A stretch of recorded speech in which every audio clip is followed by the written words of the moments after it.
Welcome to another episode of Come Together.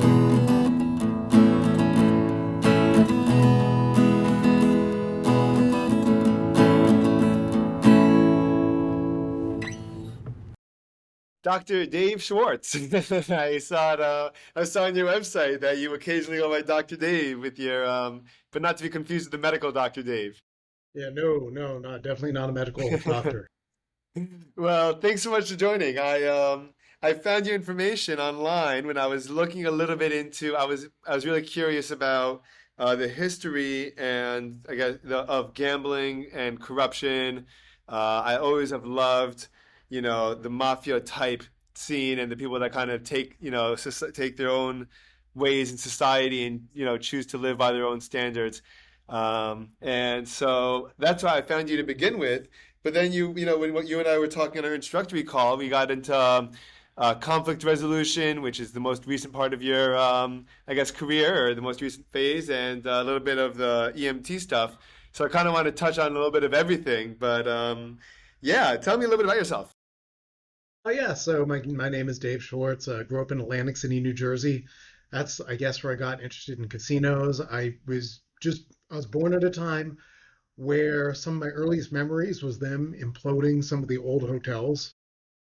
So made a big impression on me as a kid and seeing the new casinos open up. So a lot of my academic work was or is trying to figure out, why they would do this and why does gambling have such power to destroy and rebuild.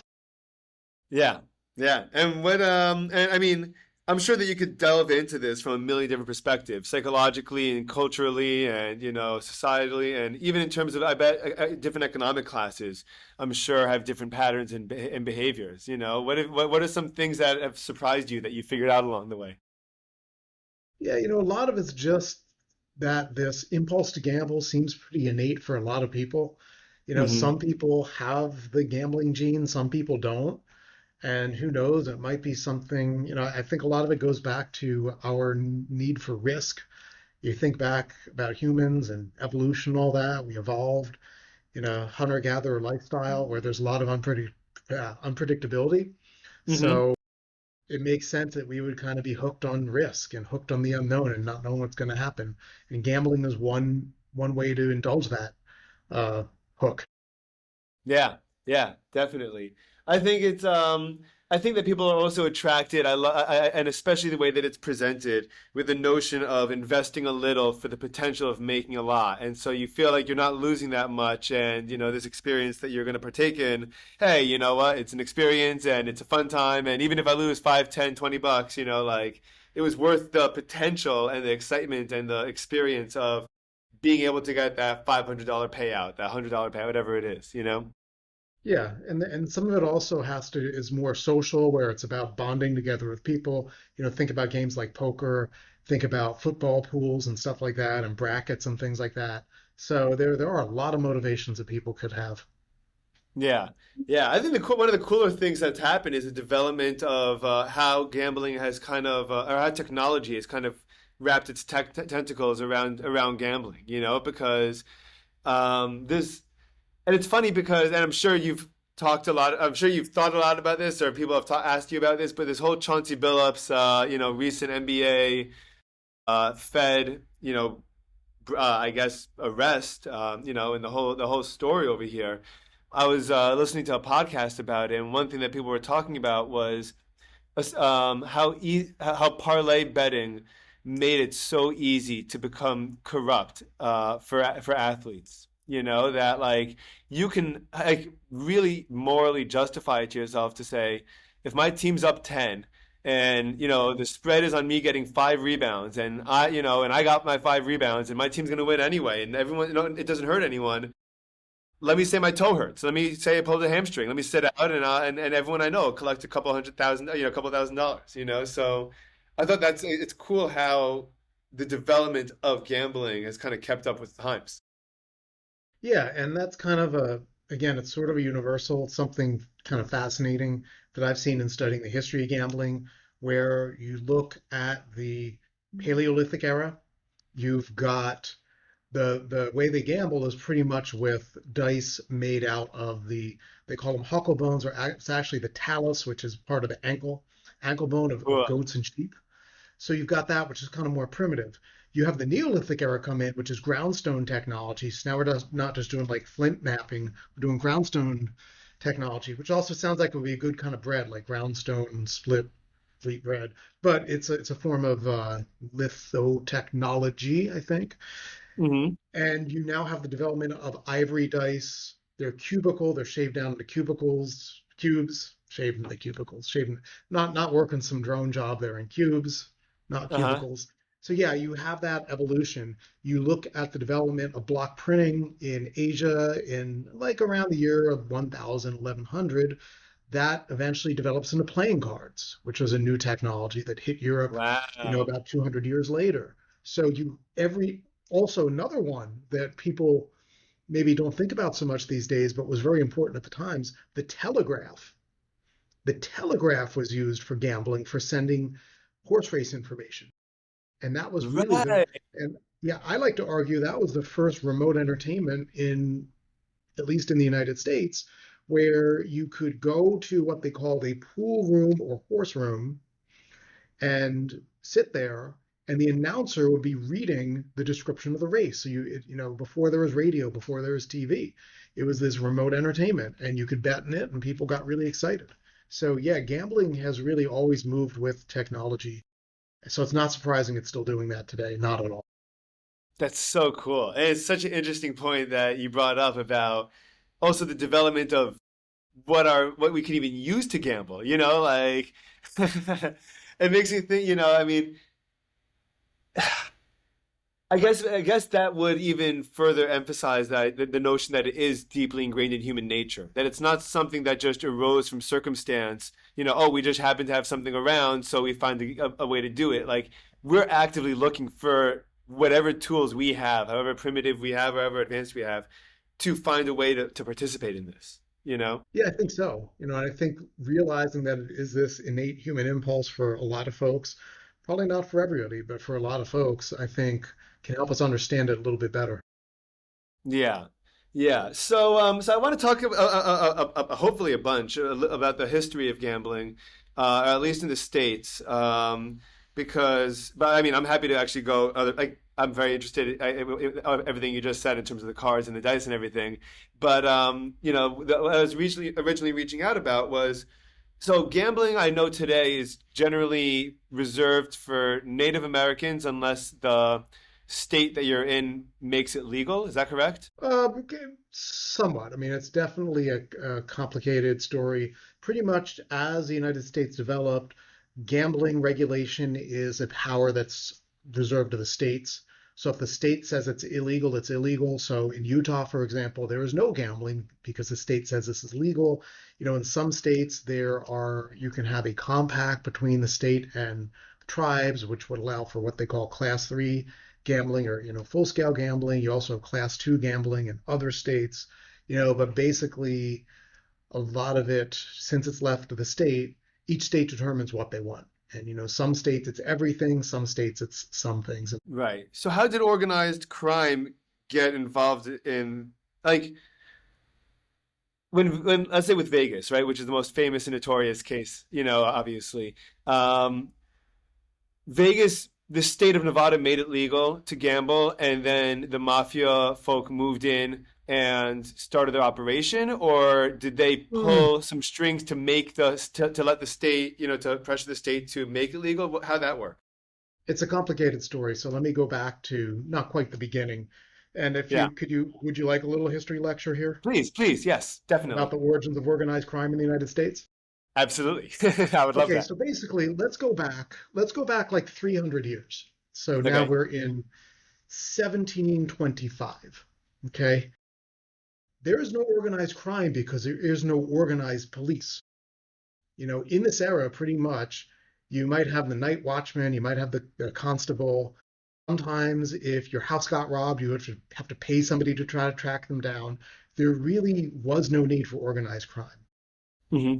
Then, fast forward to the 1830s, there's a wave. You have more people moving into cities.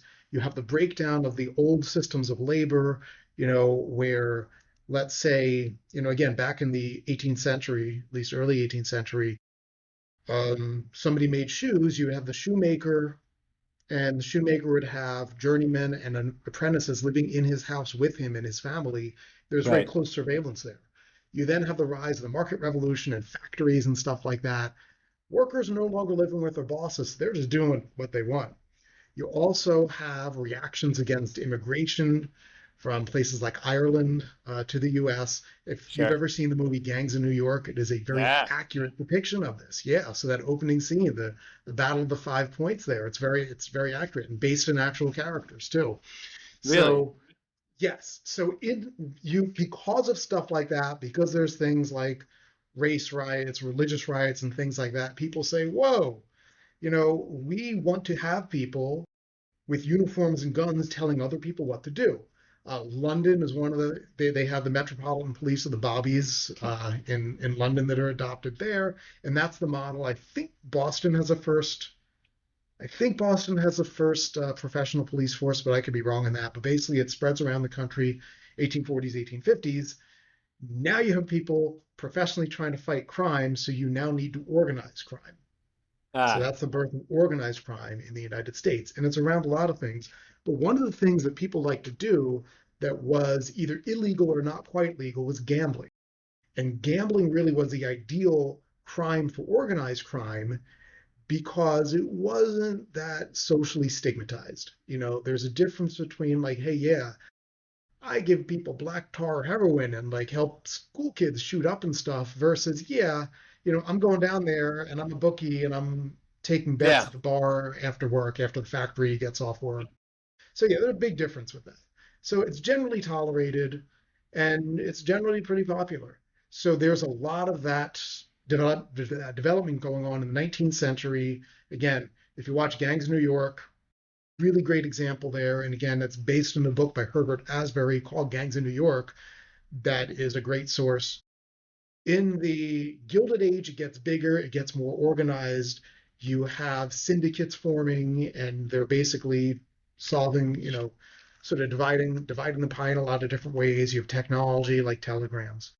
Then in 1920, you have the passage of the Volstead Act, which causes prohibition. So it's no longer legal to drink. And suddenly, That's when the you've money got a really bunch starts of young rolling. and hungry guys, yeah, who suddenly, again, it's guys in their early 20s, teens and early 20s, maybe up to 30, and they jump in and they are in charge of bootlegging all kinds of stuff with liquor, and they're young, they're hungry, they become very rich. And they either take over or join forces with the existing gambling, crime people. And that's how it happens. Then 1933, prohibition is rescinded. They need something to do, and a lot of them, hey, let's go into gambling full time. And many of them, then in the 40s and 50s, they're in their 40s and 50s, they're seeking respectability. Well, hey, what business do I know? I know the gambling business. Where is it Yeah. legal? It's legal in Nevada. I better move out there. So that's kind of in a nutshell where that happened, how that It's really, happened. really cool. It's Yeah. really, really cool. I would have, I guess I never would have made that connection between the first, I guess, implementation of kind of some kind of legal force, right? With organized crime. Because I mean, I mean, do you know the shows? Have you watched the Taylor Sheridan shows? The, 1924, 1892, No, whatever it's called. They're great shows. Or American Primeval was also a great show. But all these great shows are, really highlight and emphasize the lawlessness of what the world was, of what the country was. yeah, yeah, If someone shot someone else, well, I'm really sorry about that, man. That stinks. yeah, That's the extent of it. There's no FBI knocking down your door. There's no news, caster or podcast to go on and emphasize that, and talk about it and try to oust them. You gotta kind of make your own justice or move on with your life. So I yeah, get, and I think the root of at least the Italian mafia, from my understanding, was that feeling like a government was not protecting and supporting people the way that the original people felt they should have. So they wanted to look for another, for another form of, I guess, self-governance or protection. Yeah, You know, and it's been somewhat romanticized. Just there's been a lot written about that. Basically it is sort of this extra legal force, which is awesome if you're like, hey, the government's being mean to me. I need somebody to step in. But also they now have the power to say, hey, look, you want to run your candy store, we need $100 a week, or you're going hmm to have problems. So it's not always as beneficial as it's made to seem. And it's kind of interesting too, because a lot of people's, point of reference for this in pop culture is The Godfather by Mario Puzo. And, in the book, The Godfather isn't quite, he even though he was based in part on Puzo's mom, he found when he Yep. was writing, like that was his Yeah. kind of emotional emphasis of it. He's kind of shady. He did some stuff. So it's kind of interesting, and just look the way and if I can digress here for a second, Please. opening scene, you've got the Undertaker who wants justice for his daughter. You've got the baker who hmm also kind of wants justice for his daughter in a way, wants a favor to get the hmm Italian prisoner of war here so he can marry the daughter. Sure. He does the job for the Undertaker for free to keep him in his debt. His friend, who grew up in the same village as him, the baker, who's always been loyal, always has paid dues to the union, he charges him $2,000. And the baker gladly pays it. So it's kind of interesting how, like, yeah, he's awesome, but he's not in it for funsies. He wants his cut. So yeah, I think it's just fascinating. Yeah. Yeah. I forgot. The story with Donnie Brasco and Johnny, what's his name? Pistone, Joe Yeah, Pistone. yeah, Um, that reading that book, about the wise guys, and then watching The Sopranos, or then watching any of these shows, and you realize that like it's not a particularly great way of living. Like it's not a no, particularly like you live large while you can, and then you try to maintain that living large, and it just becomes harder to do, and then eventually it all kind of just collapses on itself. And and the entire time you're lucky if you get ahead for a couple of years, but there's very little distance. There's very little, like, in terms of the extent of how long you could last on top, or even in that level. yeah, And it's generally not happy or easy, for the most part. yeah. So it is romanticized, but again, it certainly is its downside. Yeah, I'm really curious what people find so attractive about it, other than maybe just like everyone loves the idea of the guy that doesn't play by everyone else's rules, or the people that don't play by the people's Yeah, rules. and I think our fantasy is like, oh, I'd be best friends with the mob boss, not I'd be paying, protection money to the mob boss, and kind of grudgingly, and like, all right, So yeah, it's kind of interesting. Yeah, yeah. So they come to Vegas, and I know there's generally the Jewish and the Italian mafia were primarily the people that were running that, right? How'd they get More or along? less. I mean, you also had a lot of local folks, and it's kind of this fusion of the locals, in Nevada, and then you have the people moving in from out of town as well. And they really had an understanding where the idea was, hey, look, whatever's going to make Vegas, build up Vegas, make Vegas grow, that's good. And, just don't cause any trouble here and you'll be fine. And it worked well for a lot of people. Yeah. So they all got along for the most part. Yeah, yeah, pretty much. Obviously there's going to be tension around some things, but pretty much it was this agreement like, hey, let's like the rising tide lifts all boats. So yeah, Yeah. let's just invite people to come to town and build casinos. On the notion of conflict resolution, I was actually I was recording an episode yesterday, and with a psychiatrist. It was a very very nice man, very sweet man. And one thing they were talking about was that conflicts tend to start when individual parties feel like there's not enough resources.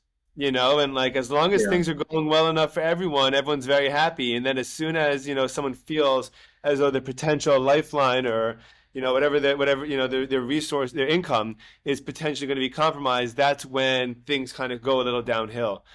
yeah, I'm sure that for the first many many years of Vegas, there was an abundance of money, tourism, like and also Vegas wasn't Vegas, like it was relatively cheap to build up, from at least at the beginning, from my understanding.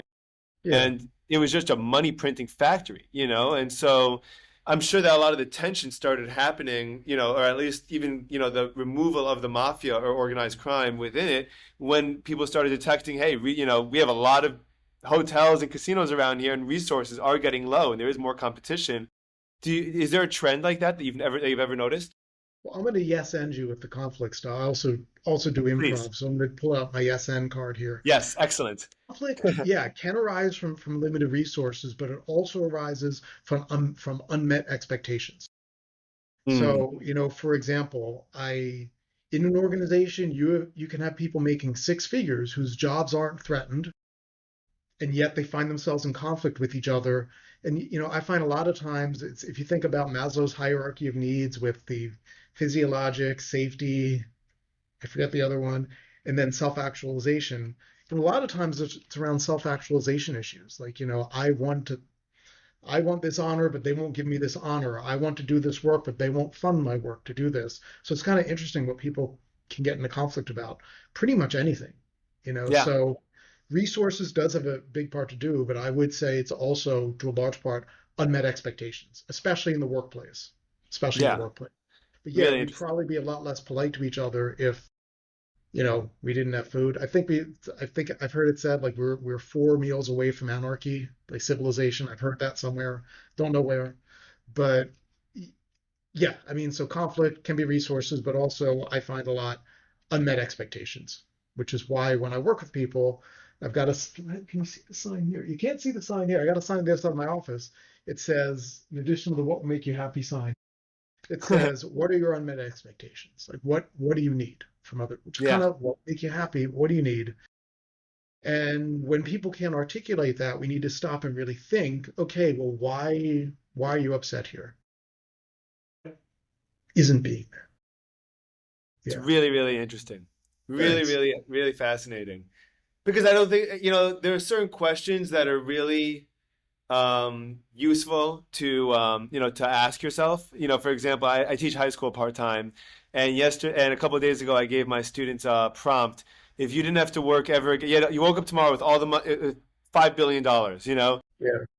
what are you going to do the rest of your life? And then it's a two-part question, right? So the first part was Hmm. that, and the second part was now that you gave me the dumb answer about what you would do for the first 6 months, what are you going to do for the next 50 years of your life? Because like most people think, well, I'll buy a car and I'll go travel the world and I'll give a bunch to charity and I'll retire my parents. I'm like, you'll be 20 by the time you're done with that. Like what are you going to do Yeah. for until to the age of 100? And so the question of what do you find meaningful in your life, or what do you find, what's the purpose in your life? That's like a very fun, like, it's not a, like, it's an important question that's not very complicated to get to, but that I don't think we ask ourselves often enough. In a similar sense, what are your unneeded expectations? Like, what are you looking for what are you looking for in your life? And if you don't know, doesn't that, like, wouldn't it be really, really useful to have something to kind of direct your efforts and energies toward, you know? Yeah. Which is my other tough question I ask people, which is what outcome do you want? So they'll be in a dispute with somebody else, say, well, what outcome do you want? Do you want them to change their behavior? Do you want an apology? Do you want to get them fired? Like, what do you want? What do you usually hear from that? Is there a more common answer? I will say this is the question that usually stops people cold. Like they really have to think. I'm like, okay, think about it. And I don't need an answer now, but if you don't know what you want, you're pretty much guaranteed not to be happy about it. Yeah. And like just make clear what your expectations are going into this. Like, yeah, I want this. I want X. I will be satisfied with Y, but I definitely don't want Z. It just makes it way better. And a lot of it is just trying to break it down and okay, let's break this down into small pieces. What can we change? What can we not change? What can we put up with? Yeah, you pretty much want to go there. So, can you tell me a little bit how you got into this whole conflict resolution industry? Because I think it's super cool, and I think we live in a world today that it's probably the most useful skill that you can have with social media and news and the world as polarized as it is. How'd you get into it, and how are you hoping to apply it? Yeah, so I was doing the academic thing. I had tenure, rank of full professor, and all that. Answered a lot of the questions I had about gambling history. It kind of answered a lot of those questions and was looking for something new. Went into the administration here at UNLV, University of Nevada, Las Vegas, where I work, and liked it, but then went to a development day session, and or development day, and there was a session on mediation. And it just absolutely blew my mind with a teacher and mediator named Margaret Crowley. And this just totally blew my mind. It's like, wow. So I enrolled in the 40-hour course they had in our law school, which Professor Crowley also taught. And so became trained as a mediator.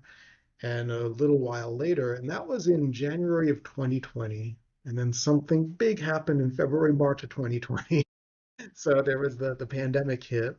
And then when we were on the other side of that, the university announced they were bringing back the ombuds office, and I applied. I was selected, and I just threw myself into that, kind of learning how to do ombuds work. And ombuds does informal conflict resolution for people. That's how I would explain it in a single sentence. Um, Per the International Ombuds Association, we have, and you can see how much I care about it because I keep the Code of Ethics and Standards of Practice right next to my desk Beautiful. at all times, right there. So I can see it. Hopefully I'm centered again. Hang on a second. Let me see. Yep, that's not bad. So basically, they're independent, informal, meaning they don't keep records, you're not part of formal processes, they're impartial, they don't take sides, and they're confidential. So people can pretty much tell you anything. Amazing. There's no fear that you're going to tell somebody else. So it really is different. And, for me, a lot of it involved just abandoning any preconceptions I had and jumping into this. And, no, you're not solving people's problems. You're helping them they are solving their problems. You are just kind of in the video game stuff, it's like you're the NPC. Yeah. I'm just a little vendor back in town, like, hey, you want to buy a new axe or something? You're Yeah. the one out there going out and having those adventures. I'm not having the adventures. Wow. So, and who tends to come in? What kind of, is it friends? Is it business partners? Is it couples? Who tends to come in? Well, here, because it's a university, it's pretty much university folks. So it could be anything. Generally everybody has conflicts, but I think it's good. I also do Roommates, I'm sure. mediation for the Neighborhood Justice Center here in Clark County, which sound like Neighborhood Justice Center sounds like some kind of vigilante thing or something, but it's basically through the court. It's just a way for people to mediate. And you could have all kinds of people trying to mediate anything. It could be like a pet issue, could be landlord tenant, could be contract stuff. So pretty much anything. And my personal philosophy as a mediator is that they're the ones, basically the mediator just guides the process. The parties are the one driving everything.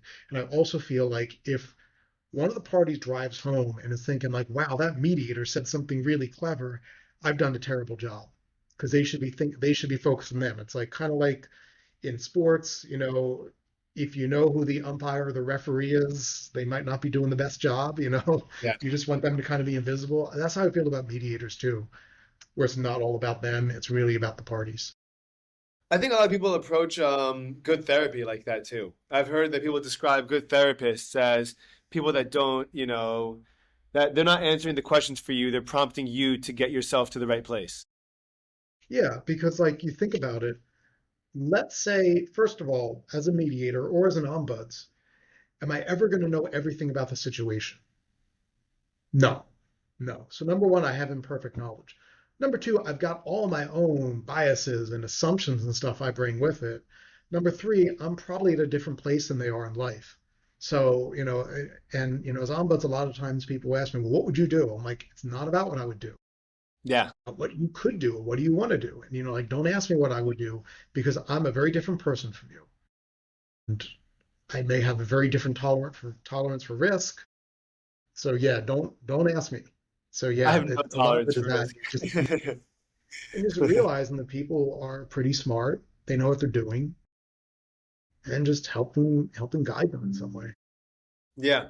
I feel again with my experience as a high school teacher and as I've tried to become a better husband and father, through the last couple of years, um, one thing I've really learned to is that people generally have a really good sense of themselves, but they kind of have to be prompted or reminded to think about it. So a lot of times, my student will come, if a student asks me something, I'll be like, well, why are you asking me this? Are you asking me this because you want me to tell you yes or no? Do you want to like hear this out? Do you want are you asking me this because you want someone like what do you want out of this conversation? And a lot of times they'll end up answering themselves. This is what I'm looking for, and I'm like, well, it sounds like you already know what you want. I mean, I'm happy to, and if you want me to help getting there, or you want to talk through, how to do it, that's great. But like I try my best to help people um, be like again like what you said, you're not me, I'm not you.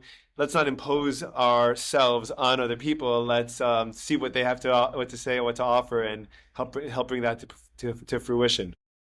Yeah, exactly. Exactly. Yeah, yeah, really cool, really cool. So I wanted to also talk a little bit about the Rat Pack. I saw you wrote a book Yeah. about them, uh, and there's something immortal about that crew. There's Yeah. something, however, so I was talking to a friend of mine the other day, and I was like, however long Vegas lasts, is standing, is however long Frank Sinatra is going to be alive, because they're so they're so ubiquitous. They're just like they're so connected that like how did that happen? What was their story like? Who were they? And what was their association with Vegas that made them so connected in such a strong way? Oh, I got some stuff about this. So yeah, buckle in for story time here. Let's do it. So basically, we'll go back. Frank Sinatra, legendary singer from New Hoboken. Jersey. Yeah, Yeah. yeah, just legendary.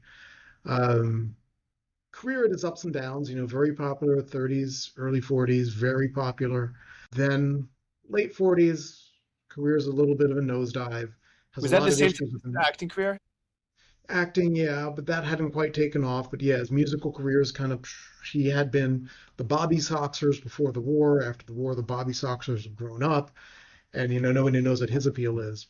Yeah. And he plays Vegas at the Desert Inn. And it's like, it's okay. October of 1953, the Sands is a little bit less than a year old, and he plays the Sands in the Copa Room for the first time. And he did something different. And just again to bring us back at the time, the status quo then for Vegas shows was a lot like vaudeville, which was an entertainment, from the 19th to the early 20th century that was eventually supplanted by motion pictures. You know, Vaudeville would have a lot of different performers. You'd have a comedian, a juggler, dancers, all kinds of stuff. So if you went to a Vegas show, so let's say we're going to see Mario Lanza headline at the El Rancho Vegas. I don't know if he ever did. I just kind of threw, or like, yeah, I'm blanking on all the people who headlined the El Rancho Vegas. I used to know all this, but so that's we're seeing him or whoever.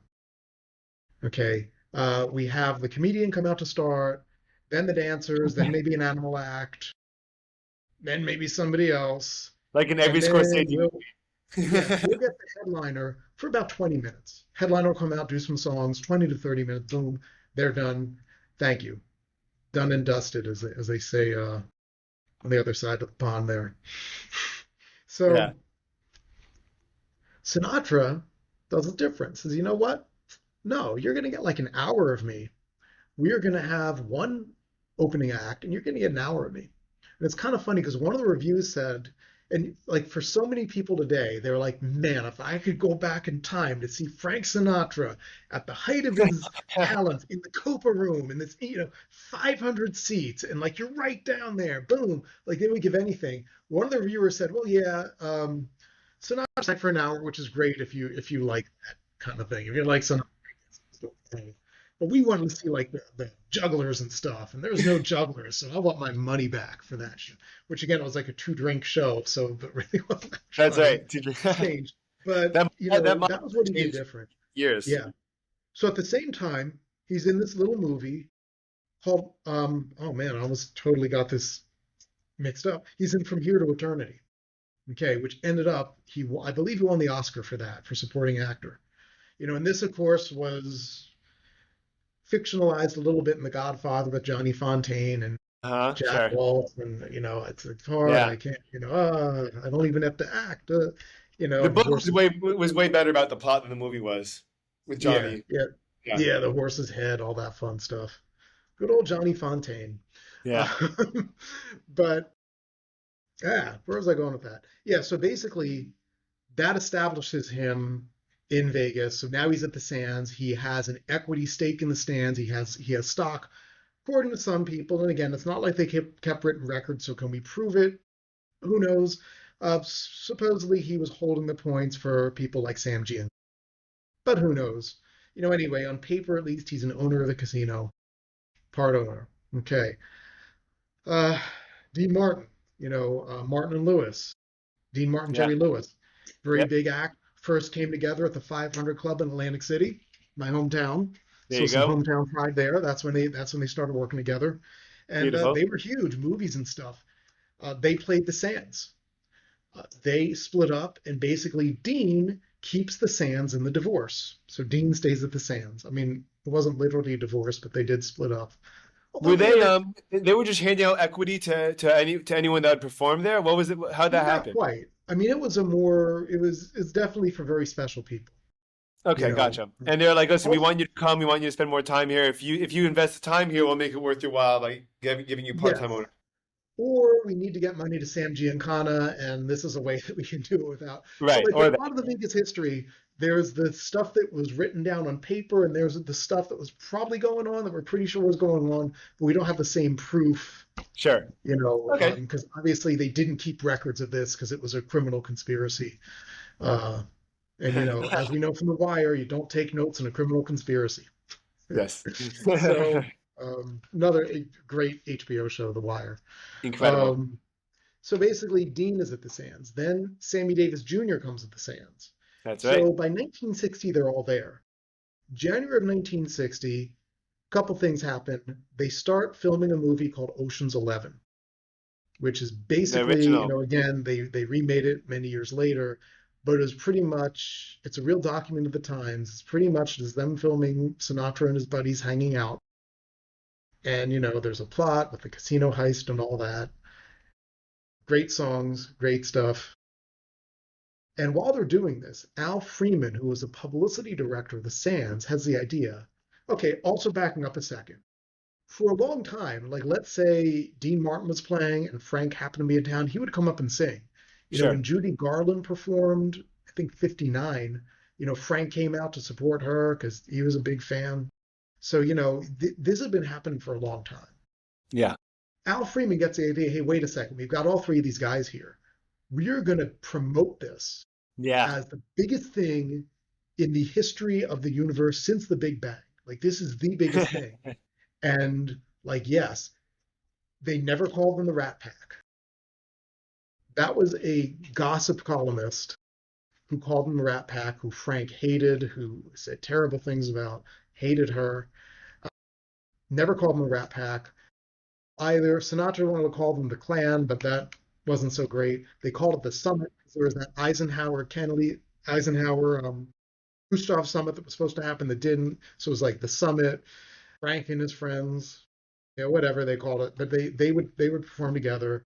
You also had Joey Bishop, Peter Lawford, and a bunch of Yeah. other folks, Shirley MacLaine. You could do a whole chart. It's kind of like the NWO and late '90s WCW with all the people who were coming and going in the Rat Pack. Although I don't think they had a Rat Pack, Wolf Pack, but that would have been quite the idea. Yeah. Yeah. Yeah, Or that's the some kind of concept. ideology or like, some kind of formal like club, that people could Yeah, join. yeah. So there's people kind of there, and yeah, like they would. So they had the times where they were booked together. They also sometimes they would just kind of crash each other's shows and have fun stuff. It all fell apart a little bit later. A couple things happened with Frank Sinatra kind of is forced to abandon his gambling license because he was caught hosting Sam Giancana, who was a alleged Mhm. Chicago mobster, up at the Cal Neva in Tahoe. He eventually leaves the Sands in '67. He leaves the Sands, As and in I think cashes Sammy out is or just arrested. stops performing? He, well, he got into a little altercation with Carl Cohen, the casino manager at the Sands there. A little altercation where he I got heard put in he's a this. little notorious for his temper whenever he felt like he was having a bad Yeah, night. yeah, and he wasn't, keep in mind, Frank was not really a physically imposing guy. Whereas Carl Cohen, who was the casino manager of the Sands, a lot of people said he was the best casino manager in the history of the Vegas casino business, was a physically imposing guy, just imposing a lot of way. Also really, really smart guy, great at game protection, great at working with people, so they had that dust up.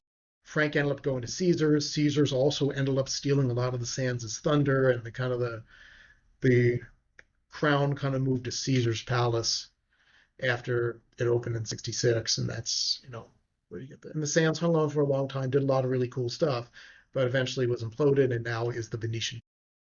Right. And Caesars hung on for a long time too. Caesars was the Caesars is top of still the pyramid Caesars. for years, right? Or Yeah, and decades. Caesars until the Mirage opened, the Caesars was the number one high-end casino in town. So, and they're Yeah. still, they're one of the most recognized brand names in town. Yeah. It's interesting that it doesn't sound like Frank Sinatra left on the best terms, but Oh, everyone's still left. Everyone's still like, I mean, did everyone always, was it a thing in terms of like, for example, like, hey, management's fighting, but like, the locals love him? Or is it like, ah, you take everyone time to kind of like come back around to him? Or what was that? well, again, there's like layers within layers within layers. So at one level, okay, so one big thing that happened in early 1967, Howard Hughes buys the Sands. And a lot of the old time guys who had been part of the original ownership syndicate stay on. They're basically managers who lived at the casino, so they stayed on. Some of them, and eventually they filter out. Some of them end up at the MGM Grand, some of them end up other places, some of them pass away. So you kind of had this change in ownership. And it used to be, while it was run as a very serious business, they did not keep records in a lot of ways. Also, Sure. things like casino credit were very personal. So, like, hey, if we know each other and I know you're good for it, you have credit. Now they want to take people's names and run their credit report and stuff like that. So, the alleged inciting incident was Frank Sinatra, and I do cover this in the book, which is called At the Sands. Frank Sinatra performs, and some of the Apollo astronauts are in town and see the performance. Cool. And then he wants to take them out on the town. I'm like, okay, let's go have some fun in the casino. So he goes down to the casino and says, hey, pit boss, give me 50,000 in chips. Pit boss is like, I'm sorry, Frank, I can't do it. The guys upstairs say we can't do it. Oh, So man. Frank has now been made to look like a bum in front of the Apollo astronauts. He's livid. He's screaming at people. He's threatening people. Apollo astronauts are like, peace out. Hey, I got a pretty early morning tomorrow. No, yeah, got an early flight. I think we're just gonna call it a night. So they're like, we want none of this. They could have, yeah, yeah. So I've actually done a conflict resolution for some gaming folks, Yeah? based on another Frank incident. Based Okay, on we'll his get there. I want licensing to and hear, like I will how get would that you one. Let's go resolve back to it. this? And like where, what is it? Yeah, we it's a role play. We're like, okay, you're Frank, you're the gaming regulator, you're this person. It's kind of fun. It's kind of a fun Yeah. thing, sort of like a murder mystery party, but nobody gets murdered. It's just somebody might lose their license. So Frank goes home to Palm Springs, comes back later, and gets into a fight with Carl Cohen. So on one hand, and Frank and Howard Hughes had a history. They were both rivals for Ava Gardner. Mm, Also, Hughes called Frank a communist because mm, Frank in those days was probably a little bit more on the liberal side, so he called sure. him a communist. So they Hughes and Sinatra did not love each other. Okay, so Can I, on one real quick, hand, sorry, yeah, I'm so sorry. Real, just quickly for yeah, go context. ahead. What did, I know that, politics, I'm trying to, I generally stay pretty apolitical, but politics throughout time change as what the values and the spectrum of what it was. What would be considered left leaning then? Was that was typically a little bit more towards communism at that point, right? It wasn't, I would not know. So Frank was not a communist. His mom was pretty important in the Democratic Party in North Jersey. So he Okay. was, I feel pretty comfortable describing him as a New Deal Democrat. Okay. Believed in things like, believed very strongly in things like inclusive racial policies, stuff like Yeah. that. Okay. and had no tolerance for that kind of bigotry.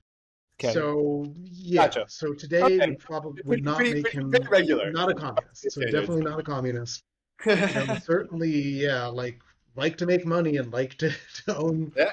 fast cars and things like that. So yeah, certainly not a communist, but for Howard Hughes, so at one level that's the issue.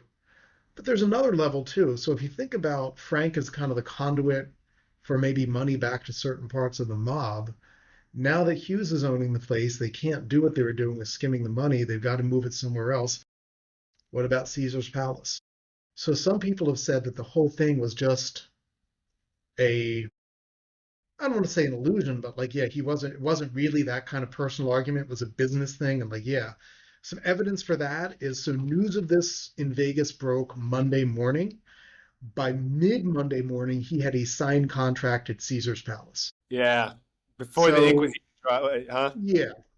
So, what really went on? Who knows? Who knows? But it's fascinating. So, yeah, I mean, so that was how Sinatra ended up leaving the Sands. It's quite a, I if you guess got to leave, ostensibly it's not too far out to even say like if you even if you didn't want to go down that path, it's not too far out to say, hey, someone. I'm sure everyone knew that there was a blow up and everyone wants Frank Sinatra involved. So it's not too far of a stretch to say, well, it could just be that it's a small town, everyone knows each other, and someone said, hey, man, if you're not going to be with them, come to me.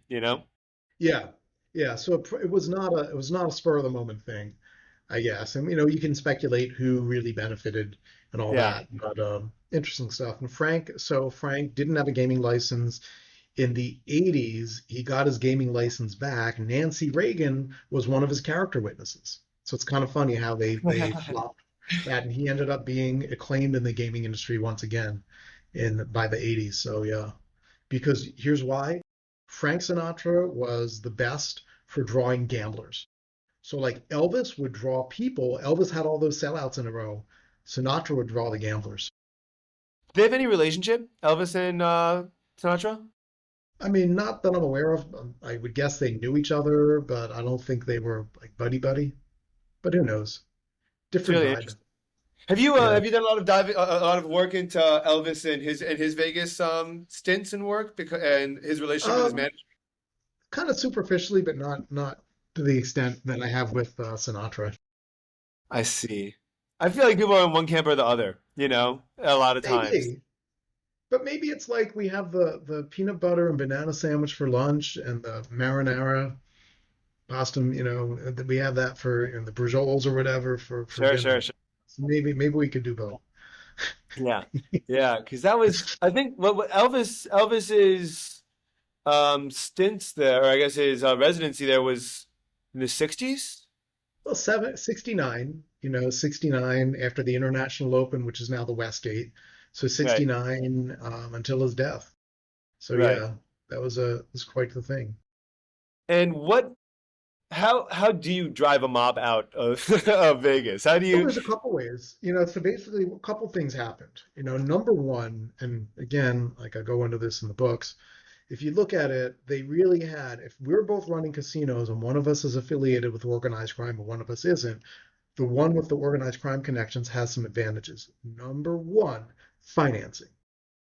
It's not that the people running banks were Puritans and thought gambling was evil. It's that casinos are really risky businesses.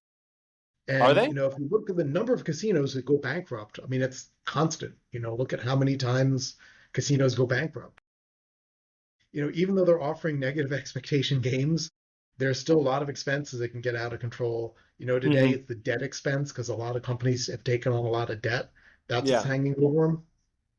Now that they split the ownership of the property and the operation, the operators have rent payments to make. So yeah, it's can be heavily leveraged.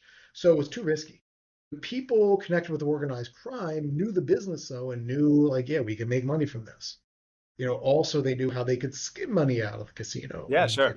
take it back home. Number one, you can get financing. Number two is how are you going to market your casino?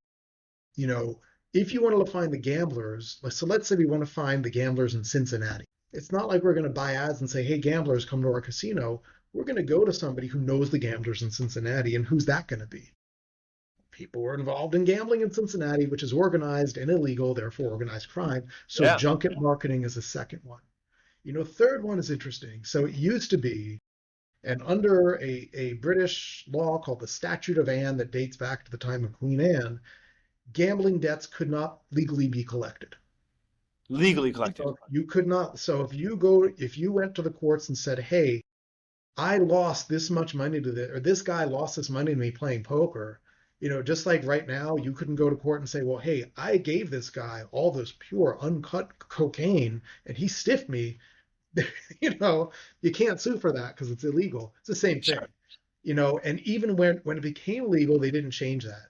So we can't collect the debts legally. How else can we collect the debts? What can Yeah, we do? sure. You send Joe Pesci in. Yeah, exactly. Like kneecaps, baseball bats, and stuff. Although usually, I mean, that's very overrated. The number one force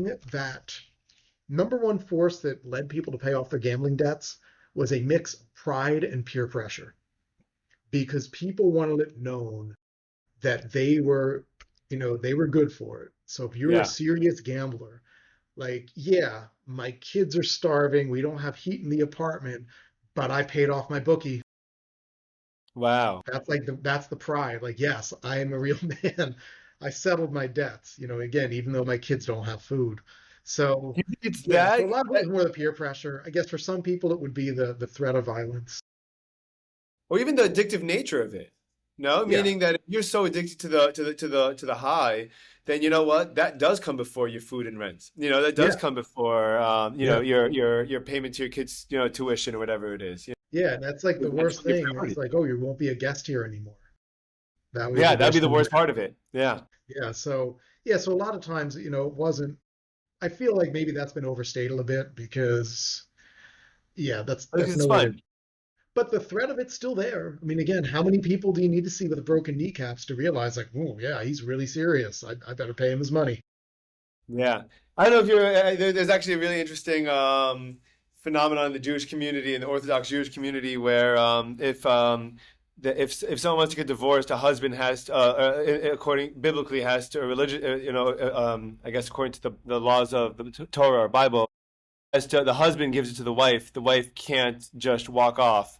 Uh, but what they do, but what there's a whole organization within the community that if a husband is taking advantage of his wife and not doing that, and they want a divorce, they'll go over and they'll break his kneecaps. They'll get him to do it, Yeah, and I don't think it's, I think that, and it's funny because it says it has to be willingly handed over.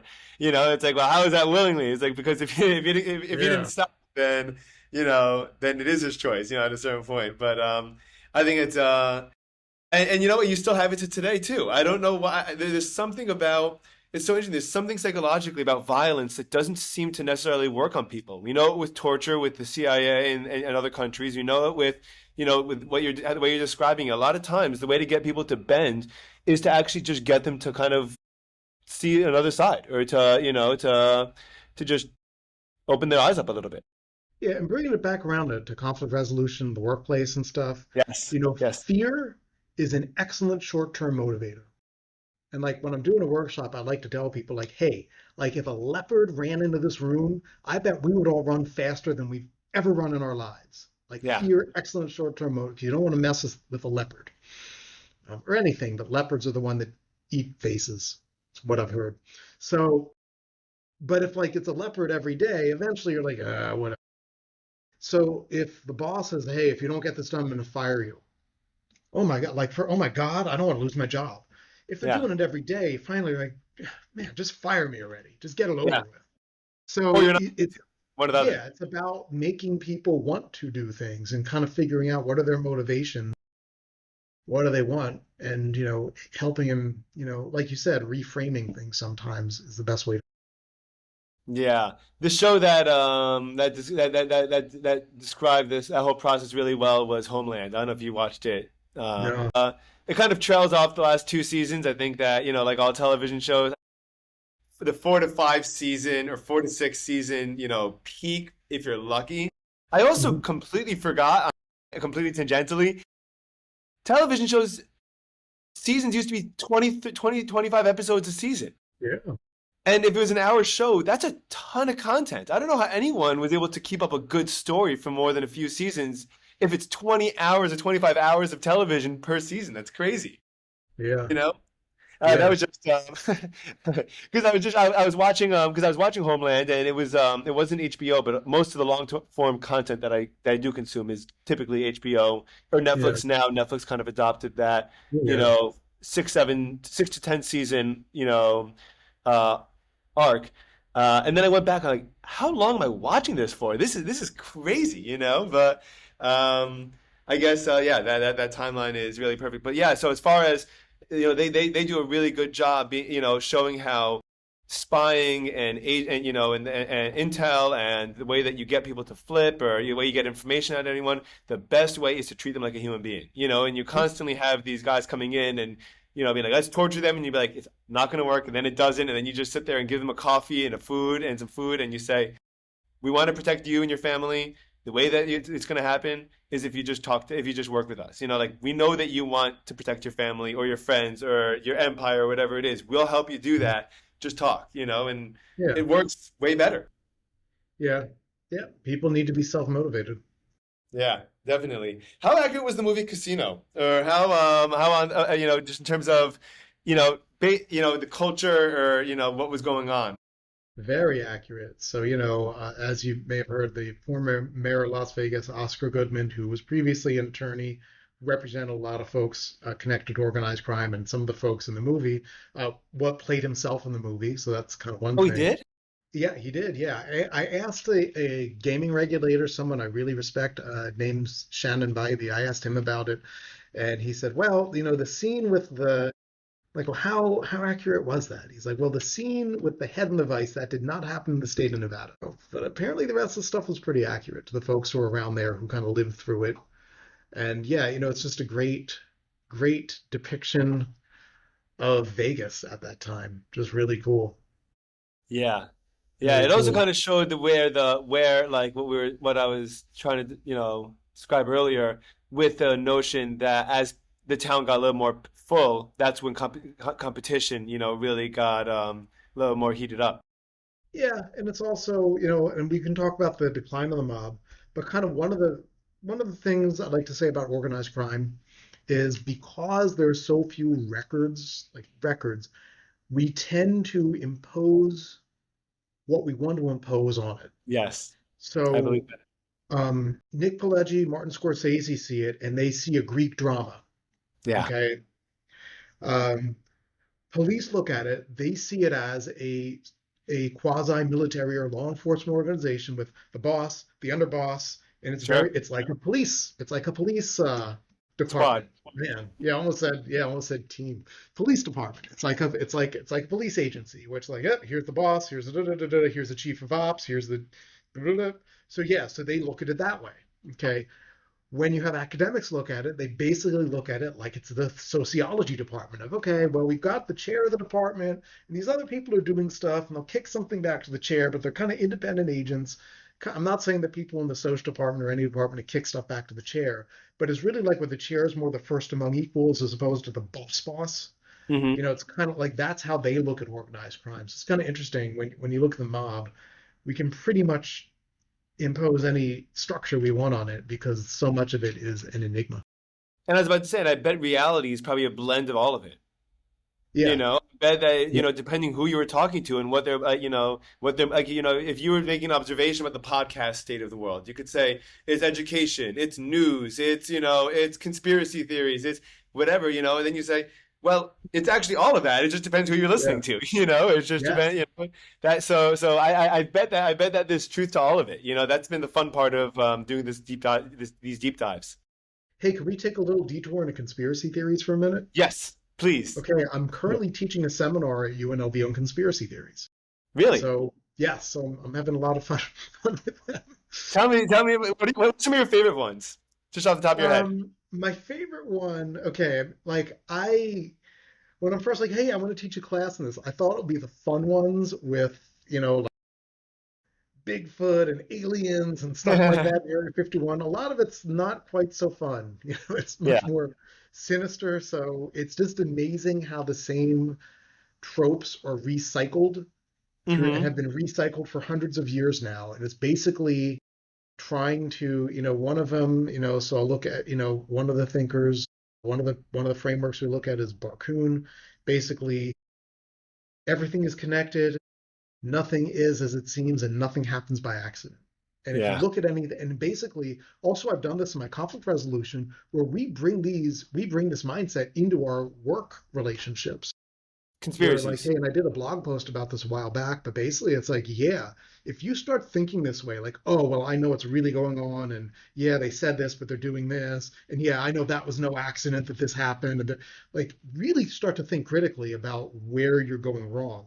Because conspiracy, basically the runaway conspiracy theories, it is sort of like pattern recognition turned up to 11. And like we think about pattern recognition, it's basically hardwired into us. Think about like something like the face on Mars, which is a Yeah. big deal when I was a kid. The face on Mars, it's not really a face. We just used to recognizing faces. Why does this go back? Well, as I've been told, I'm not an evolutionary biologist by any stretch of the imagination, but hey, I read a book about it, so what do you know? And what I Yeah. read was, the little baby primate that recognizes its mom's face and like smiles Yeah. gets milk. The one that doesn't is like, yeah, whatever, lady, I got stuff to do. Doesn't get the food, so doesn't survive. So basically, we're like hardwired for pattern recognition. So Hmm. conspiracy theories is basically like picking out patterns where they may not exist. Yeah, sure. Yeah, and then like you get in. So next week, one of the classes is on gang stalking, where people believe, it's very, it's scary because people believe that they're just regular folks like you and I are organized to stalk them and intimidate them and bully them and stuff like that. So you kind of get that, and they're picking up Yeah. on patterns, but it's like, oh, a red car drove by, and then another red car drove by. They're sending me messages. So yeah, it Do you gets out think of that would control. happen? Do you think that would happen anyway? Because I feel like the areas that conspiracy theories kind of pop up the most is when there's a lack of transparency or conversation, and then it leaves it up to individuals to fill in the blanks themselves. So, like for example, I've noticed, and I mean, I kind of, I'm not really sure what to think of her. I think that she's probably nuts, but I'm not sure what to think of Candace Owens. And I mean, but what she's really good at, she's good at finding holes in narratives that really are legitimate holes. The way that she puts the pieces back together again, I can't speak to. But like when she does emphasize a lack of information is being provided, like a lot of times that kind of critical observation typically comes from a relatively grounded place, and then what you're describing, like us creating a pattern out of chaos or meaning out of chaos, is where we could go wrong, because that's also when we're almost like what you said with even with the conflict resolution. I'm injecting myself into this story. I'm injecting what Yeah. I think everyone's motivated by and inspired by into the story without actually knowing who the players or the characters are necessarily. Yeah, I mean, and it's a myth of thinking we have perfect information about anything. Think about any event, there's a lot of chaos, there's a lot of confusion on the ground. I've been Yeah, through a thing or two where it's like, yeah, at the time people would say it was one thing, but then it turned out to be another thing, and yeah, I understand why that happened. There was a lot of confusion going on. There was things happening. sure. So a lot of it is just over elaborate explanations and explanations that avoid Occam's razor. A lot of that, so super elaborate explanations. Also, like one of the theories is they posit preternaturally, what is it, preternaturally competent and sinister people. So, like, obviously, like something like Watergate, right? That Yeah, was, as the White House itself said, a third-rate burglary, didn't get away with it. So, yeah, like, how you think they can't get away with that, but they could get away with faking the moon landing, which they didn't, blows my mind. And like, so right. literally, the 50,000 people who were working on it all are just doing this for fun, and none of them has confessed to it. When, like, yeah, you're probably not going to get. Although I guess the counter is like, well, that's what they want you to believe. So they really are better. And like, again, if there was a really good kind of like Well, the counter trial, that I've heard to that was that it only took a couple of people at the top, and that everyone else thought they were doing the right thing. Like everyone thought they were yeah, I participating guess, in it. but it seems very, Yeah. By the way, all these things, and one of the valuable aspects of conspiracy theories is you can't prove it's not it. Well, that's Like, the thing. They're ultimately, and if your theory is ultimately unfalsifiable, you've got to be really critical when you reflect on that because if there's yeah, no way, and I like to, this is what I was, my students I were talking about, like, yeah, if there's no way you can disprove this, then like, how can you believe it? Because there's not, so and again, the thing is like, hey, there's an invisible dragon behind me. Can you yeah, prove that there isn't? yeah, exactly. Oh, So great. well, my hand went through him. Oh, well, he also shapeshifts or he went to another dimension. Yeah, Uh, yeah. it wouldn't be a dragon. It would be I don't know, Pink probably elephant maybe the from Winnie the Greys. Pooh after he takes the acid. Yeah, I mean, but we hear good things about the Greys, the Reptoids. We hear they're supposed to be bad Where news. are you Those on are that? What do you think about that? About aliens and stuff like that? Reptoids. I mean, personally, again, and I'm not a scientist, an astrophysicist, or anything like that. But Sure, based on sure. my Just high school slash conversationally. college level education in science, universe is vast. Very Pretty hard to huge. believe that this would be the only time life happened. On the other hand, like, are people flying from other solar systems and like abducting cattle and putting probes in people? Well, Probably that part, not. right? Exactly. That's the problem. That's Yeah. where it gets dicey. Is there Have you probably, followed Atlas and I3? yeah, yeah. This What? thing? Have you been following this thing, the Atlas I3 meteor in the news? No, but they It's been want to see if it's it's like a seven artificially. billion year old asteroid that's been floating through our Milky Way, just rounded the sun a couple of days ago. But and we don't know what it is, but it's cool. Anything 7 billion years old is cool. As far as Yeah, I'm it is. concerned. Yeah, so Uh, like again, like who knows? But again, like I don't know that they would manifest in that way. But hey, maybe they do. Maybe they just have fun with doing it. Maybe it's like Hitchhiker's Guide to the Galaxy or something. maybe. I was talking to the other week. I was talking to a former homicide detective, really sweet guy out of Arizona. And I asked him what he thought about the Charlie Kirk situation because there's been a lot of conspiracies flying around that. And then one thing that before he even got a chance to answer, I said, just where I stand on the conversation, I was like, and because my high school students were asking me about it, they're like, how did the FBI arrest the wrong guy, blah blah blah. I'm like, let me explain something to you. I was like, you guys are going to be in college in 4 years. There's going to be an event on campus. You're going to smoke. You're going to drink. You're going to go with your buddies. Everyone's going to be there. There's going to be 10,000 people there. And everyone's going to be having a great time. If anything happened, every single person there, forget about whether you're inebriated or not, or whether you're hanging out with your friends or not, or you're there just for a good time and you're even paying attention, or you're not on your phone and you're not scrolling. Take all those variables out. You have no idea what's flying there. At the end of the day, you know, these kind of jobs are so hard to do, and there's so many hundreds and thousands of factors that go into every detail and every act that it's really. And by the way, and I'm not discounting the potential for a conspiracy either, but there. I think that like Occam's razor, like I think that generally speaking, we're probably the safest to say the simplest explanation is probably the right one. Yeah. Although I don't know. I don't want to say it's my last word in conspiracy theories, but it sounds pretty pithy, and it's original, so it's got that bent to Sure. it. To me, conspiracy theories are like slot machines. Mhm. Okay, what's the tragedy of the slot machine? It's not that most people lose. It's not that you're going to lose every time. It's that sometimes people win. Yeah. So you can't know that you're not going to win. Back. There's still Yes. that hope. Conspiracy theories are the same way. We're like, yeah, a lot of them are definitely false, but every now and then one of them turns out to be true. Sure. And it's Yeah. just knowing which one is which. So Right. yeah, if you're like, hey, the government is lying about something, well, like they very well may be. They have in the past, they Yeah, I was may about in to the say that future. they're definitely out of the entire history, they're not shooting Yeah, 100% on honesty. yeah. So yeah, it's kind of interesting in that way. We're like, yeah, we're kind of chasing after, the vast majority of people who play slot machines are not going to win in their session. That small minority will. So like we're chasing that. I think it's similar with conspiracy theories. Where we're like just trying to find that. Or also, I mean, there's ways, and this is not original to me, but people have said it's a way of making sense of the world, and it's actually less scary. And I think it was Alan Moore. I've got a great quote from him, but like the terrifying thing is nobody's in charge. Yeah. And like if we knew there was the reptoids were secretly running everything behind the scenes, like well at least someone's doing something. But like Yeah. the fact that this all could be just random, scary. No one wants that, right? Yeah, It's yeah. really interesting. Yeah, really, really interesting. It's a great point. It's a great point.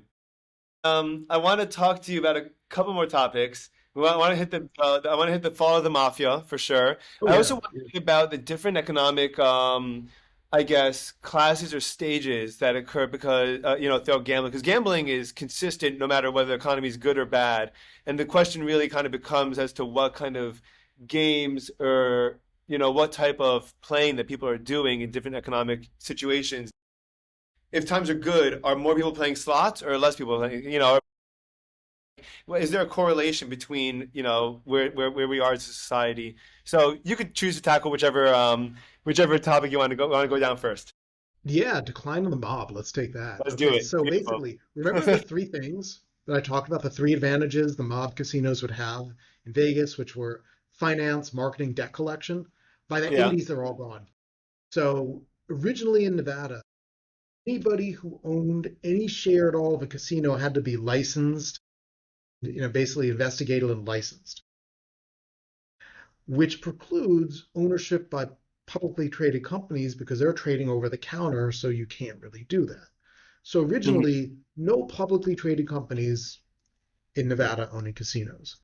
That changes in 67 and 69. The legislature passes the Corporate Gaming Acts. Now they do allow corporations to own it. So now we're opening up the faucet for corporate money for mainstream finance to come in. At the same time, Nevada starts doing a much better job of tracking the casinos financially. And these companies see just how profitable casinos can be. So suddenly they're Sure. putting money. And here's the example I'd like to use. So the Sands, opened in 1952, cost around $4.5 million to build. It's a huge Caesar's number at the Palace, time. yeah, which was decent, but like that you could get from Hal Rothman, who was a great historian of Vegas, called it shoebox capital. Basically, like mob guys taking cash out of shoeboxes and shipping it to Vegas. So you I could love get it. that. Yeah. Yeah. Caesar's Palace opens up in 1966, cost $19 million. 10 million of it was a Teamsters Central States Pension Fund loan from Jimmy Hoffa. The rest of the 9 million they scraped together going to every bookie, every big gambler in the East Coast, and Wow. they barely opened. Like they almost didn't have enough money to open. They probably shouldn't have been allowed to open because they didn't have enough money, but they were very successful. Okay. So that's straining the thing there. 1969, the International opens. That's Kirk Kerkorian. That cost $50 million. And the mob guys could not get their hands on $50 million. Kerkorian, does a stock offering. That's how that happens. So basically, they're so successful, they get priced out because now Wow. like they can't afford to build the new ones or keep up the old ones. So that's finance goes away. Marketing, you know, guy named John Akers, who does casino tech, has a room key and a speak and spell and figures like, hey, wait, if we can get these to go with each other, we could like put information in the card and put it in the slot machine and track people's play. Wow. So like player tracking is born. So now people will tell you how much they gamble. So players Yeah. clubs let people track that loyalty and stuff like that. They now know how to market to people. So boom, Yeah. out of that. Last one, debt collection. Nevada changes the law. Gambling debts are now legally collectible in the state of Nevada. Oh man. So by the 80s, all that's gone. Also, there's that generational shift. So remember the young and hungry guys in Prohibition? They're born around the year 1900. They've all retired or died off at this Sure. point. Their kids are mostly, they became doctors and lawyers and stuff like that for the most part. Organized crime, it's not the 20s anymore where people are betting on horses and stuff. Organized crime is now focused much more on loan sharking, prostitution, Drugs. narcotics, stuff like that. So they're not Right. really doing gambling anymore. So like, hey, this guy's in the mob, doesn't really know gambling that well, can't get us money, can't market for us, can't do debt collection. So like what so that's kind of how they go away. You also have a big crackdown by the state and the federal government. that must have been systematic because there was the exact three things that you said gave them an advantage over everyone else. I Yeah. mean, It, it is interesting how it's just so many factors come together because you also have now, okay, so originally nobody really cared. It's like, yeah, Nevada's just this weird state. They're a bunch of freaks. They have legal gambling. You know, as time goes on, the federal government's getting very interested. In the early 60s, the Kennedy White House and Bobby Kennedy, as Attorney General, was very anti-organized crime. He wanted to really crack down on Vegas. They're able to prevent that. But Vegas, the message was get your house in order. So they yeah. really are like, yeah, we better take this seriously and kick these people out. So they really do step that up. Do you think that could have? Do you think I never? I mean that I've heard that the mob could have been involved in killing in Kennedy's assassination. I never heard of. I never knew why that could have been. Do Well, you think it's enough of a reason? I mean, yeah, I mean, this could be a whole other episode here, but basically, I mean, Kennedy, like, who couldn't have been involved in the assassin? It's so funny when you read the Freaking list of everyone, people. It's right? like, it's Everyone could like be. Castro, anti-Castro Cubans, communists, Mossad, anti-communists, America, Texas CIA. oil men, Yeah, yeah, pretty much everybody, the mob, kind of everybody, you know, which is a whole other thing there. I mean, that's a whole other thing, but it really yeah, is. so I don't know. That seems a No? little bit out of their scope there, but who knows? Okay. You don't think that they were powerful. Like I know that I guess culturally in media, we romanticize them to be Well, powerful enough, but you don't think in reality they were. I don't know what they would gain if it was like, hey, we're mad because we're out of Cuba, didn't get him back into Cuba. If they're just like mad because he Well, broke we up with still haven't Trump. figured out our situation with Cuba, unfortunately. Oh yeah, but it's You like, know, it's part of it's like, well, he was, hey, the mob helped him get elected, and now he's cracking down the mob. yeah, Didn't really do much for that. And the mob yeah, ends up being, Bobby Kennedy's, and this is another book about called Cutting the Wire about the Wire Act. Bobby Kennedy's bright idea for cracking down on the mob was, oh, they're using telegraph wires to send gambling information, yes. so we're going to criminalize this. And so, like, the bookie's going to roll on the bigger bookie, who's going to roll on the bigger one, and that's going to take us all the way up to the big mob boss. What Hmm. he didn't account for were that people would gladly do 5 years in prison to avoid angering the big mob boss. So Yeah, basically, Wire Act did not break up any organized crime. It wasn't until RICO, the Racketeer Influence Corruption Act, yes. that did that. That was in later in the decade, or I think in 70. Again, it's been a while since I wrote that, but basically that's what does it, which makes just being in the criminal conspiracy is now a crime. So they just need, again, kind of going back to the wire here, they just need the wiretap evidence, like, yeah, you guys planned this crime, you're going down. That's what breaks up a lot of that classic New York Italian five families stuff. What do you think of that idea in a vacuum? I don't understand that it's being applied particularly to the mafia, but what do you think of that idea applied in a vacuum, generally speaking? Do you think, like, as far as like the law and the country goes, do you think that that's something that is, it doesn't really go with the whole idea of innocent until proven guilty kind of thing, Oh yeah, I mean, and a lot of the stuff, well, the stuff that Bobby Kennedy did was probably, well, they got caught using illegal wiretaps because right? wiretapping was illegal in Nevada. They didn't have clearance. They did it illegally, and they got caught doing that. It was a big Yeah, embarrassment. So, yeah, I yeah, mean, and some people would say they overstepped in their yeah. zeal to get organized crime. So that is definitely a danger. Yeah, yeah, and I mean, and then it just becomes a precedent that can be used to apply to anything else you want in the future. Yeah, yeah. So yeah, that's why, I've been thinking a lot about that because that's got a lot of very modern day repercussions. The decisions that we're making today, or the decision we made a couple of years ago, or decision we made, whatever. The repercussions that they have in other contexts that we didn't even imagine that it would come up. Just yeah, happening all yeah. over the place. So that could be a pretty big thing. Yeah, yeah, wow. So it turned out that it really was just like the government. It was a combination of it being such a financially, enticing, spectacle that corporations were out mafiaing the mafia, and then Yeah, also down from some local and federal government. Some people would argue that, yeah, but I mean, it's definitely a variety of factors. But if you look at it, kind of a variety of things came together to create that. A variety of things changed, so it shifted. the gambling industry kind of moves and adapts with the times, and there's nothing saying, so like 30 years ago, hey, you want to make money in Vegas? Build a big air conditioned box, fill it with slot machines, and people are going to Yeah, fly or drive yeah, like 4 or 5 hours and sit there and play for 3 or 4 hours a day. That's changing, and that has changed. People are gambling less, they're gambling more intensely, they're gambling less though. So not less money, but less time. So that's yeah. why you have a lot of other attractions in Vegas. And also people can gamble almost anywhere. So now, hey, you got to come out for something like Sphere I was about to say, what do you think of Vegas this year? or F1, which is happening pretty soon. That's right. What was I went last year, 2 years ago to Vegas with my wife the same weekend as one of the races, but it wasn't F1. Was it what was it F1 2 years ago? When did they start there? Well, I don't know. I mean, I know we had F1, but there's a couple, Oh. there's NASCAR. Was it on the street or was It it was up in the? November. It was in the street. The track was That sounds around. a lot like F1. Yeah, Yeah, it that was was pretty F1. cool. Yeah. It was really Yeah. cool. It was actually this time of year because it was Yeah. Yeah. anniversary. Yeah, yeah, yeah. Yeah. Very cool. 20th through 22nd. What? 20th November this year, November Yes, 20th that's to right. That's 22nd. right. That's right. That's right. So Yeah, cool. So cool. So cool. good stuff.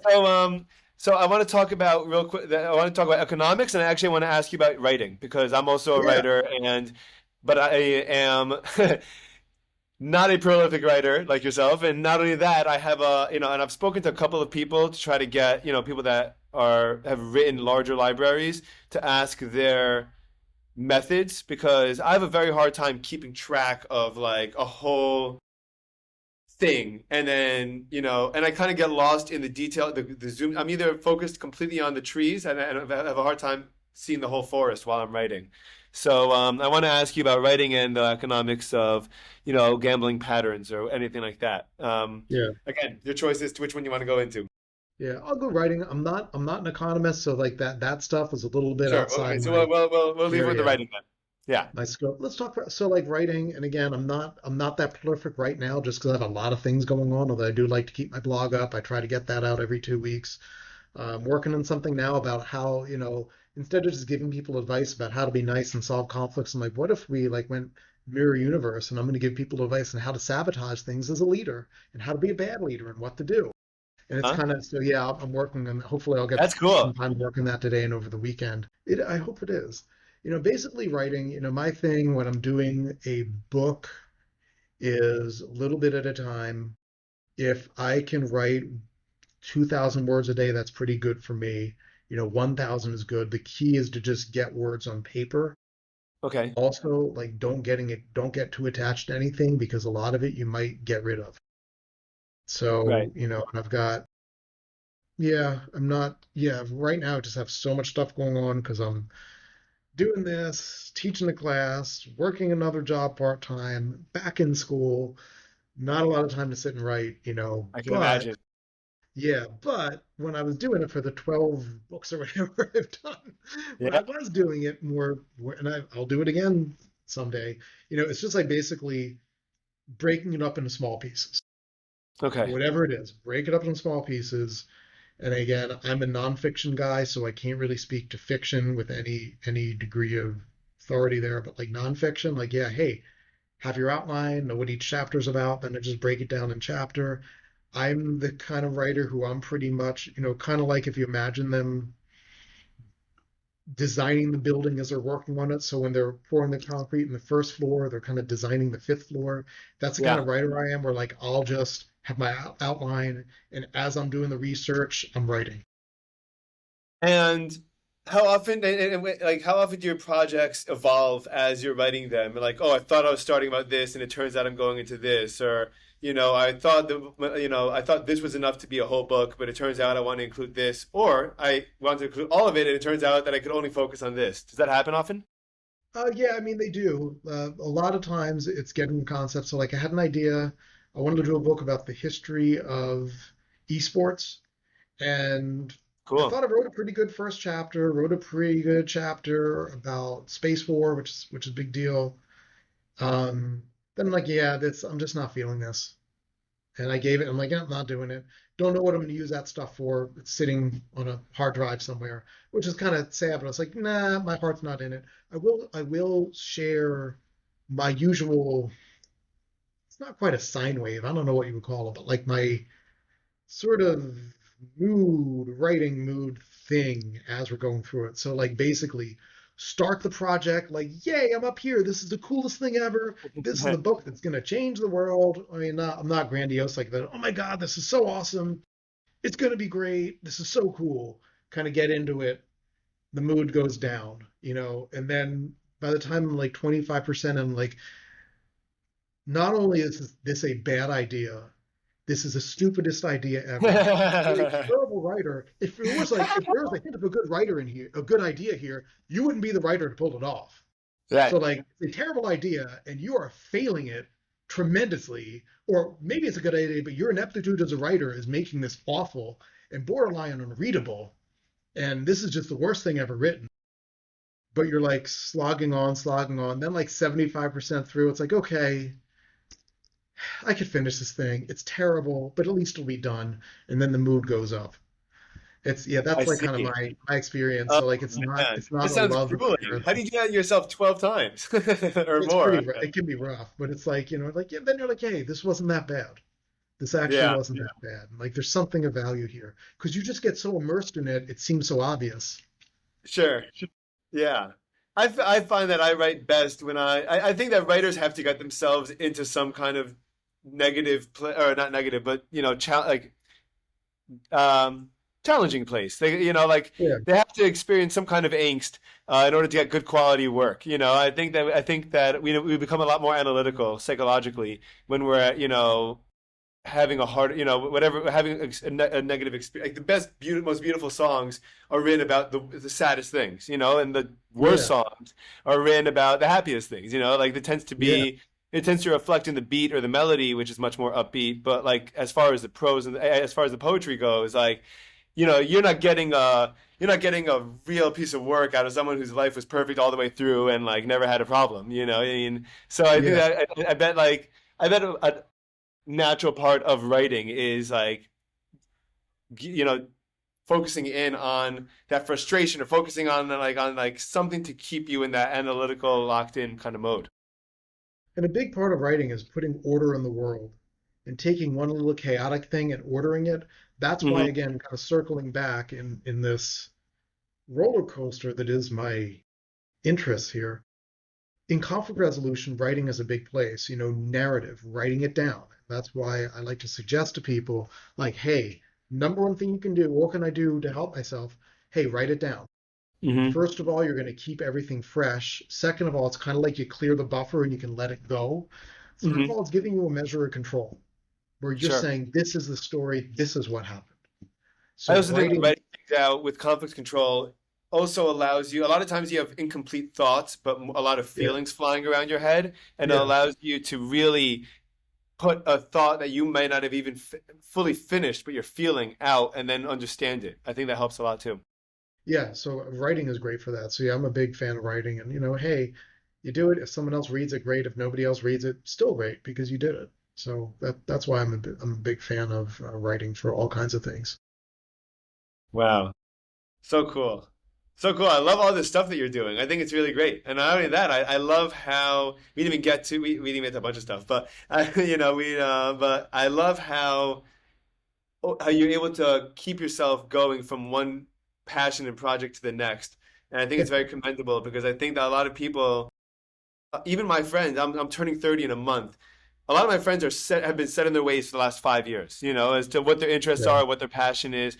And I think that, being curious and, really just learning to follow a thought, and even if it doesn't belong in the order of your life, following it down somewhere might lead you to some really, really awesome places. So I think you're a wonderful example of that. thanks. Following thoughts does do that. I'll also say the thing that I've really found like wonderful in ways I couldn't have imagined is going back to school has just been phenomenal. Like just Yeah? being a student again, it's been great. So I would highly recommend that for anybody. Take classes in anything. I mean, now I'm doing my advanced EMT coursework. Hmm. It's certainly not easy because I did not have a medical background, and Yeah. really didn't do bio outs after high school. So yeah, and last night we did a lot of anatomy and physiology. What's been Um, the hardest part for you of that? What's the most challenging part for you to learn? I mean, a lot of the challenging stuff is just taking it from like, okay, here's the way it is in the book to like we have an actual sick person here and here's what you Uh-huh. actually do. So actually Right. like putting on that non-rebreather mask, connecting it, putting it up to 15 liters per minute. So kind of actually doing the stuff when you haven't done it before is part, it's definitely an interesting job. We've got sort of the knowledge base you need. You also need to be fairly good with people who are probably having a pretty bad day if they're having a medical emergency. You also need to know all the rules of how to, just kind of all the administrative stuff. There's a lot of pieces that go together, and it's amazing. It's just an amazing job that just it needs all parts of your brain firing at the same time. It's awesome. It's awesome. Yeah. Dave, thank you so much for the time. This is really so much fun. Maybe we'll do a part two sometime soon, especially if you I keep on hope so. working on all these things. I mean, there's gonna be a lot more to talk about. So I would love to do that. But this is Yeah. a really pleasure. Thank you so much for your time. Yeah. Thank you. Of course. Have a great weekend. All right. Take care. Thanks. Oh, Take yeah. care. Yeah. Bye bye. So, yeah, it's done. Bye bye. Waiting for it to finish uploading. Thank you again. It's stuck at 99% uploading, so maybe it will finish after I close. Thanks again for the opportunity. I really appreciate it.